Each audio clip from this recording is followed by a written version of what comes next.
Okay guys, so now we're going to look at how to find the molecular formula of a chemical species. So there's two things you need.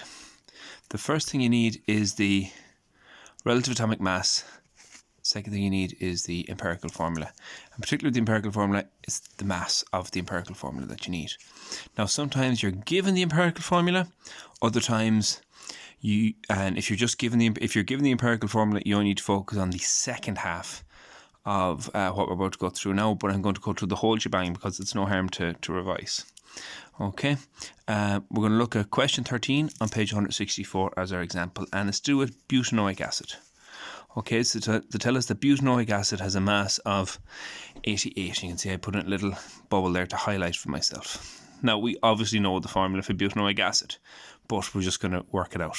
Okay, now in this one they tell us that butanoic acid is made up of carbon, hydrogen, oxygen in that ratio there. So it's 54.54% carbon, 9.09% hydrogen, and 36.36% oxygen. So just like the very first one we did, we're going to convert those percentages into grams. So 54.54% becomes 54.54 grams, and so on and so forth. Okay. So they've all been converted to grams.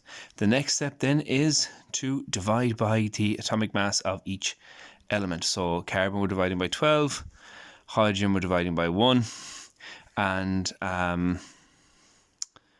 oxygen we're dividing by 16. So the numbers we get there are 4.545, 9.09, and 2.2725. So in this case now, guys, we're dividing by the smallest again, just like we did before. So you divide across completely there by 2.2725, and we end up with that ratio there.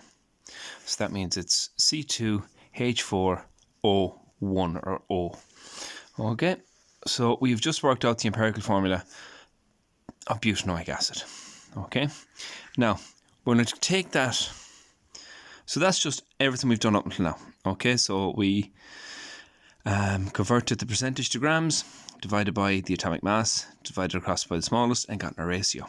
Now for this one, the next part is we're going to find the mass of the empirical formula.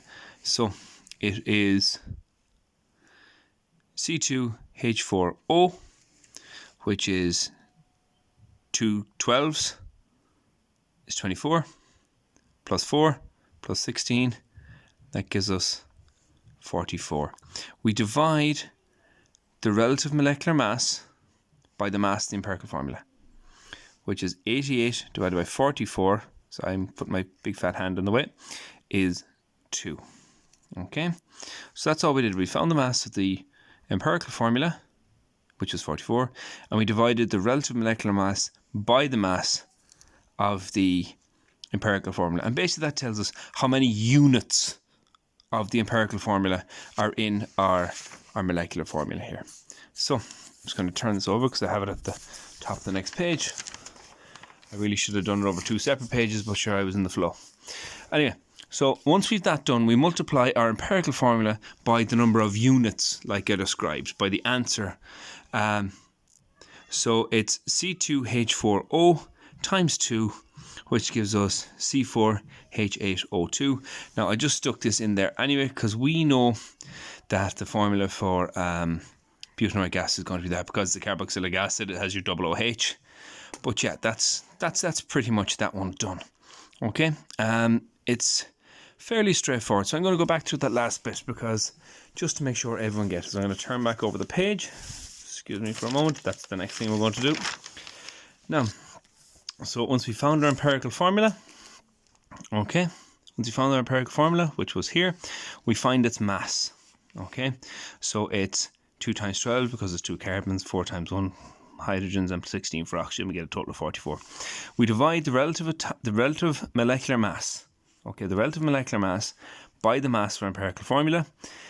So it's 88 divided by 44, which gives a total of 2.